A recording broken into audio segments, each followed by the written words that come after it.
नमस्कार। राजकीय महाविद्यालय झाडोल के द्वितीय वर्ष भूगोल की ऑनलाइन क्लास में आपका स्वागत है। आज हम हमारे प्रथम प्रश्न पत्र विश्व का प्रादेशिक भूगोल की द्वितीय इकाई मिस्र के अंतर्गत उसके अपवाह तंत्र के बारे में विस्तार से चर्चा करेंगे। बच्चों, जैसा कि आपको पता है, पिछली कक्षा में आपने पढ़ा है कि मिस्र का अधिकांश भाग रेगिस्तानी है और रेगिस्तान भी विश्व का सबसे बड़ा मतलब सहारा रेगिस्तान के निकट है। यहाँ मात्र 2.5 सेंटीमीटर तक वर्षा साल भर में रिकॉर्ड की जाती है, परंतु विश्व की सबसे लंबी नदी नील यहाँ से होकर बहती है। नील नदी को जल की प्राप्ति भूमध्य रेखीय क्षेत्रों से होती है। भूमध्य रेखीय क्षेत्र विश्व में सर्वाधिक वर्षा प्राप्त करने वाला क्षेत्र है और यहीं से नील नदी के उद्गम है। इसीलिए मिस्र में इस नदी का जल प्राप्त होता है और यह मिस्र के लिए वरदान है। ये नदी दक्षिण से उत्तर में भूमध्य सागर की ओर बहती है, जिसी के कारण मिस्र की सभ्यता और संस्कृति पनप पाई है। वास्तव में जो नील नदी हम देखते हैं वो 3 नदियों के संगम से मिलकर बनती है: श्वेत नील, नीली नील और अत्तबार नदी। संपूर्ण नील नदी को हम निम्न 5 बिंदुओं के अंतर्गत विस्तृत रूप से अध्ययन करेंगे। सबसे पहला तो है नील नदी का उद्गम, दूसरा है खर्तूम में इन तीनों धाराओं का संगम, तीसरा खर्तूम से मिस्र की सीमा तक नील नदी, और फिर मिस्र में प्रवेश करने के बाद वादी हल्फा से भूमध्य सागर तक का नील का सफ़र, और अंत में नील का डेल्टा। ये देखिए, ये है नील नदी का पूरा अपवाह तंत्र। एक नज़र आप इसको अपने पूरे मस्तिष्क में रख लीजिए, फिर हम इसको डिटेल में पढ़ें। क्लास की शुरुआत में मैंने आपको बताया था कि नील नदी का उद्गम 3 नदियों के संगम के बाद होता है। तो ये है, इस मानचित्र में जो आपको दिख रही है वो है वाइट नील या सफ़ेद नील। ये नदी युगांडा की विक्टोरिया झील से इसका उद्गम होता है और ये उत्तर की ओर ऊपर की तरफ बहती हुई सूडान को क्रॉस करते हुए आगे की ओर बढ़ती है। युगांडा की विक्टोरिया झील से निकलती है ये नदी, और नील नदी के जल में लगभग 28% जल श्वेत नील से ही आता है। ये नदी सपाट मैदान से होके प्रवाहित होती है, इसलिए इसके अंदर नई तलछट और ऐसा कुछ भी नहीं होता है और इसका पानी अपेक्षाकृत स्वच्छ सा दिखाई देता है, मटमैले भूरे रंग का। नील नदी की दूसरी सहायक शाखा है नीली नील।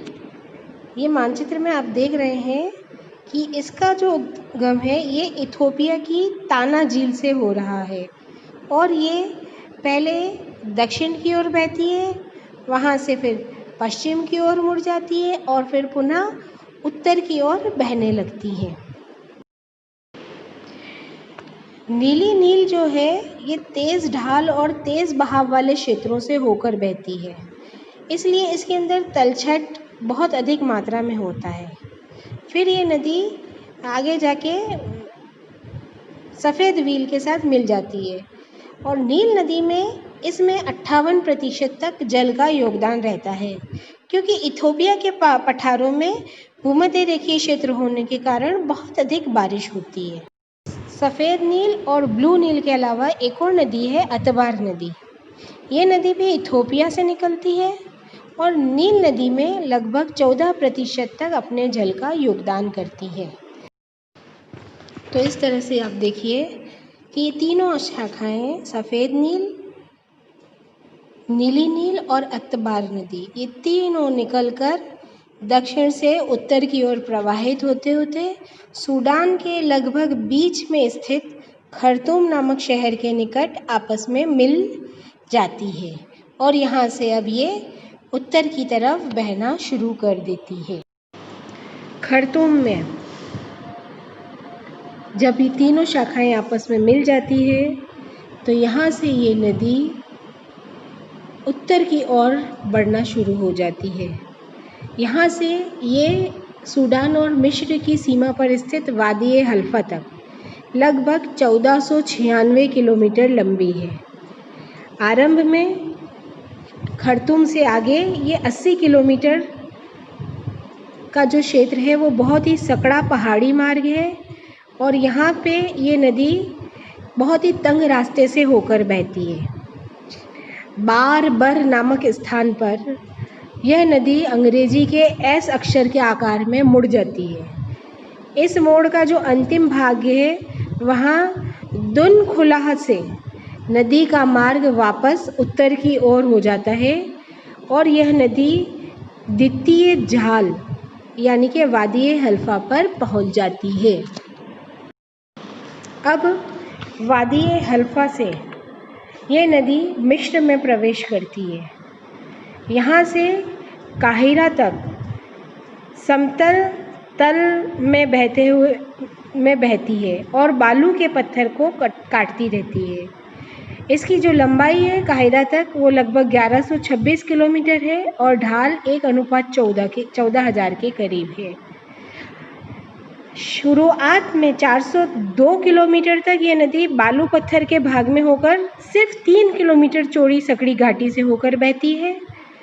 असवान नदी के निकट पहुँचते पहुँचते इसका जो क्षेत्र है वो आग्नेय और रूपांतरित शैलों का आ जाता है।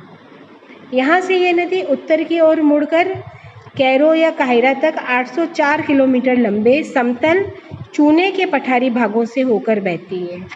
यहाँ ये नदी लगभग 22 किलोमीटर चौड़ी हो जाती है। काहिरा से नील नदी का डेल्टा प्रारंभ हो जाता है।